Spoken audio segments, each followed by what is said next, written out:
सहवन में सूफी बुजुर्ग हजरत लाल शहबाज कलंदर रहमतुल्लाह अलैह का 774वां सालाना उर्स कल से शुरू होगा। 3 रोज़ा तकरीबात में शिरकत के लिए मुल्क भर से ज़ायरीन की आमद जारी है। मज़ीद जानते हैं सहवन में मौजूद नुमाइंदा डॉन न्यूज़ राशिद शेख से। राशिद, क्या तैयारियां देख रहे हैं? जी बिल्कुल, हज़रत लाल शहबाज कलंदर के 774वें उर्स मुबारक की तकरीबात शुरू हो चुकी हैं। मुल्क भर से ज़ायरीन की आमद का सिलसिला जारी है। मेले के तमाम तर इंतजाम डिस्ट्रिक्ट इंतजामिया की जानिब से किए गए हैं। हमारे साथ फ़कत मेला कमेटी के चेयरमैन डिप्टी कमिश्नर जमशेद मौजूद हैं। हमसे मालूम करते हैं कि किस तरह के इक़दाम किए जा रहे हैं और ज़ायरीन की यहाँ पर आमद मुतवक्का है। सर बताइए। बिस्मिल्लाहिर्रहमानिर्रहीम।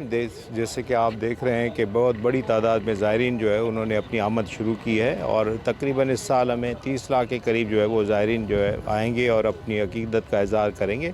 इस सिलसिले में हमने अपना जो है सिक्योरिटी के सख्त इंतज़ाम किए हैं। 5,500 के करीब नफरी पुलिस की होगी जो हर जगह पे वो तैनात होगी। Command and control room establish किया है जिसमें तकरीबन 320 जो है वो अपना कैमराज लगाएं। जी, इनका ये कहना है कि 30 लाख के करीब ज़ायरीन जो है उर्स मुबारक पे ज़ायरीन शिरकत करेंगे। इस हवाले से तमाम तर इक़दाम किए गए हैं। सेहत की सहूलतें दी गई हैं, पीने के पानी की सहूलतें दी गई हैं। दवा 144 नाफिज किया गया है ताकि जो है कोई गैर मामूली वाक़या रूनुमा ना हो सके। बहुत शुक्रिया राशिद शेख आपका।